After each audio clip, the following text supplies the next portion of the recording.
Hershey stock has been hammered down 30% over the last 12 months, trading at its 52-week low with a forward yield of around 3%. Now, whether or not you believe this is down to Mr. Beast and his Feastables taking away market share from Hershey, or if indeed you believe the increase to the cocoa prices are hurting Hershey's top line revenue as well as their bottom line net income, in today's episode we are going to find out, is HSY an undervalued company to continue to add to our portfolio, or is it one that maybe we should be waiting for a certain price? As always, we are going to do a deep dive of this company. We will look at some fundamental metrics, the free cash flows, we'll look at the ROICs, we'll also do an in-depth analysis of their top line revenue as well as their bottom line net income. We also want to understand, importantly, the health of this company. What is their total cash versus their total debt looking like for a company that has plummeted very recently and in fact has suffered in terms of the share price just over the last few years. We're also going to take a look at both insiders. Are they buying? Are they selling over the more recent period? As well as institutions. Is there a theme that we can start to pick on? And we will also talk about the market share of this company. Where are they sitting? Not just in terms of the brands, but also in terms of leading chocolate, which is what this company is known for. And what will we look at? In fact, the annual shareholder meeting, it did take place last month, so you may have missed some very key pieces of information that we will incorporate into our analysis, as well as fundamentally what is the intrinsic value of this company. We'll put it through the valuation model. What is the acceptable buy price? What is our margin of safety? Let's incorporate some numbers there and find out, do Wall Street themselves see some nice upside over the next 12 months. Now, before we start, we do want to flag that cocoa prices have increased dramatically over the last year. They are up around 196%, but we can see they have ultimately peaked around April 2024, and they have come down into the around May 19th, around 7,283, although they have started to increase again. So something just to consider as we do run through this company today. This will be the majority of their cost of sales as well, something to consider as we move along in today's episode. Now, first thing that we will point out in terms of the market share that Hershey are taking up in the US snacks, which is one level of essentially their revenue, it does sit around 7.5%. In fact, PepsiCo does sit high at 14.6%, but we can also see not too far away from Mars as well as Mondelez sitting at 6.6%. So we always need to be thinking as we run through today's episode, are there any ways that other companies will take market share away from this company, as that will ultimately affect their top line and their growth prospect over the next few years and beyond. We do also want to highlight, whilst this is from 2021, we can clearly see purely in chocolate, Hershey's do have the largest market share, 33.5%. Mars is second, but around 26.1%. So this is a massive company. It does have a massive establishment within consumers. They know Hershey, a lot of their products, which we will touch upon. They are a big leading brand as well. So this is a very small company. Just something to consider as we do come along to this part of the analysis later on. So in terms of the company, they are down 29%. In fact, if you've been a shareholder over the last 10 years, you would be up 89%. Not the greatest, although if you in fact incorporate dividends reinvested, you would be up slightly higher. And we can see it has crashed all the way, sitting around $275. We are talking about just a year ago today. That is around $100 knocked off each additional share price. So again, this has come down very severely and very sharply. And as we mentioned, at its 52-week low, we do know a double buy rating, but interesting to see Wall Street do have it as a hold. That yield forward looking, as we said, 3%. Forward P 19.05, S&P right now around 22.5,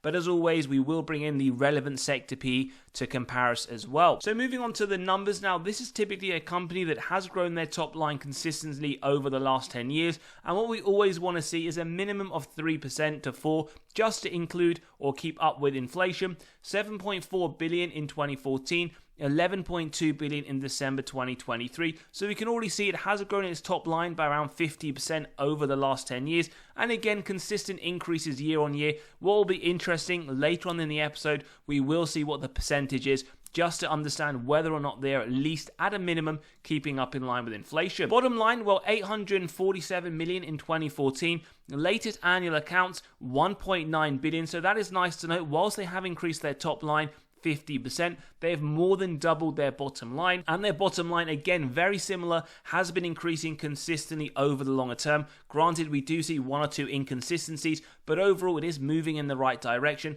and that is really what we want to do. We want to invest in companies that are very consistent regardless of the economic cycle, whether the markets are up, markets are down, recession or no recession. We want to see consistency that does give us faith over the longer term of companies.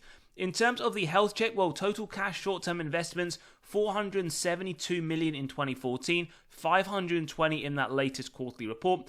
Over the longer term, very minimal movement, as we can see, 472 to 520. Year on year, very small inconsistencies. But what I want to make clear here in this part of the analysis, total cash on its own is irrelevant. That is why we incorporate this analysis, comparing it both numerically and directionally to the total debt. 2.2 billion then in 2014, 5.7 in their latest quarterly report. Not only has their total debt in fact more than doubled, but we can clearly see the total debt is higher than that cash balance, something we need to consider when later on in the episode we do discuss that dividend safety. So in terms of their total debt, well, we can clearly see it has also been increasing over the longer term, unlike the cash position that we did see remain pretty stagnant over the last 10 years. Now, what we also quite like to do is how consistent is this company in terms of their track record, and what is good to report, over the last 4 quarters, they have beaten analyst target, so 100% track record, although bear in mind, this is purely just for the last 4 quarters. Moving forward though, we do want to bring to your attention, they are anticipating negative 26% year-on-year decrease to the EPS, although the next 2 quarters positive, but again, a decrease in Q1 2025, something just to bear in mind. And if they do hit December 2025's EPS estimate, the forward P will come down, although marginally, to 18.69. So 2 things to note from here, track record looking good, but also understand over the next 4 quarters, 2 of them they are anticipating a decrease to the EPS year on year. Now, first things first, we're going to look at some underlying metrics. Valuation to start off with, they get a D+. Now, let's take a look at why. Firstly, 19.05 on a P non-GAAP forward basis, sector median 17.21, so they are currently trading at a premium of 11% to the sector median. But as always, understand as we go through, you need to be thinking about whether or not it is justifiable and warranted that they are trading at a premium. Again, you can see other valuation methods and they all do ring a similar tune, that essentially in comparison to the sector median as a whole, Hershey is trading at a premium. So whether or not it's warranted, let's take a look at their growth. So they get a C+.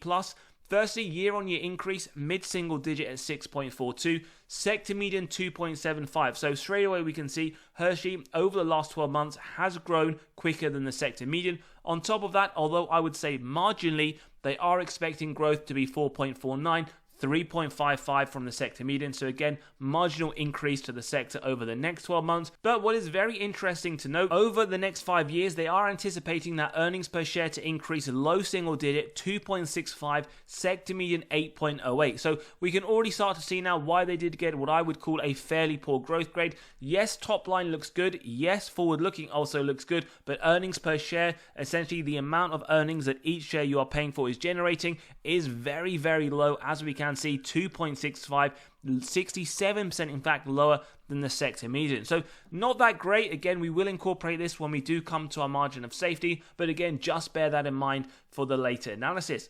Profitability, well, a B+, some positive news here, 46% with the sector median at 35. Bottom line, I love to see this when the net income margin is significantly better than the sector as a whole at around 5%. So we're already off to some very positive pointers when looking at the profitability. And the cash from operations, 2.14 billion, whereas the sector, 842 million. So a few things here that we should really understand about this company. And to conclude, what we will say, double buy rating, although do note the hold from Wall Street, D+ on the valuation, C+ on the growth, B+ on the profitability. And as we go through along in today's episode, you need to be asking the questions, is it warranted that Hershey is trading at the value? And we will come and put the numbers to paper later on.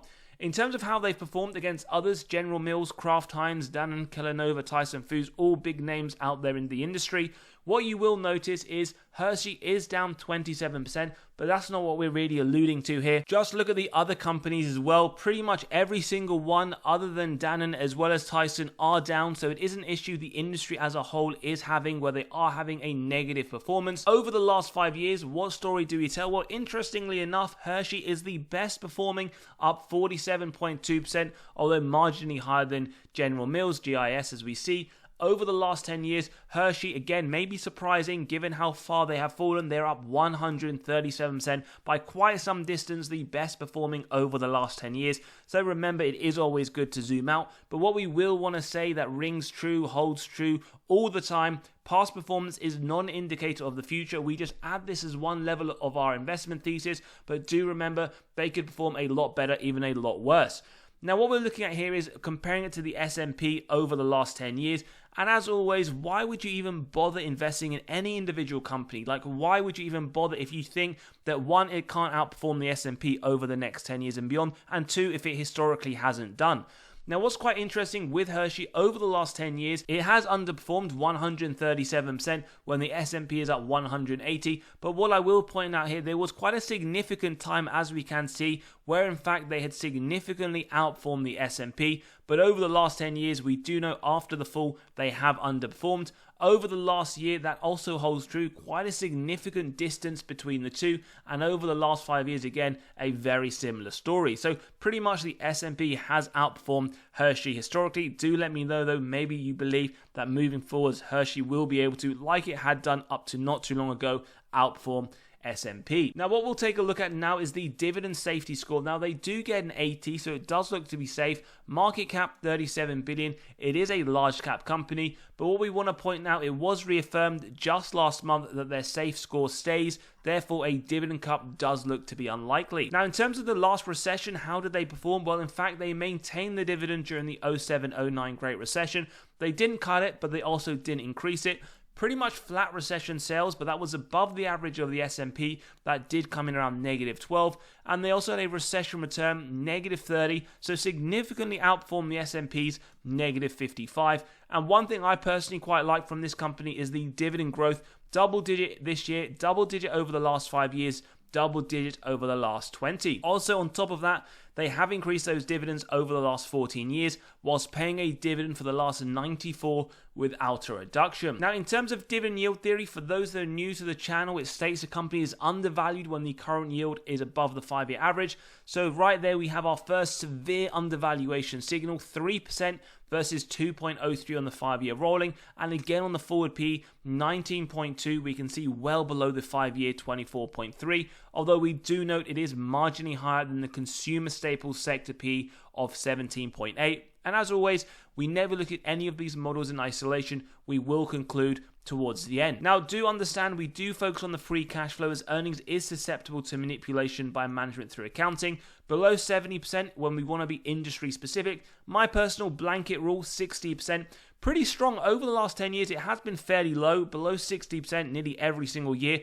And in fact, in 2024, anticipated to go lower. So no surprises, we should continue to expect nice double-digit increases from Hershey as long as the rest of the business continues to move the way it has. Free cash flow per share, again, has been increasing. What we want to see here is consistent increases year on year.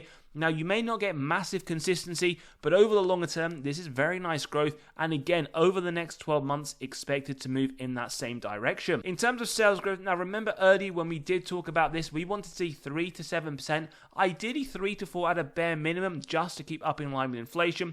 What we see here is very mixed. Some years looking very strong, some years around the 3 to 7%, but we also note a period where it is fairly low. What we would say is over the longer term, though, it is keeping up at least in line with inflation, and hopefully that does continue. Now, yes, we do love it when companies do share buybacks, returning excess cash. They have bought back around 20 million shares over the last 10 years, so around that initial 10% off what they had in 2014. Not a massive amount, but fairly consistent, 1 or 2 million shares every single year.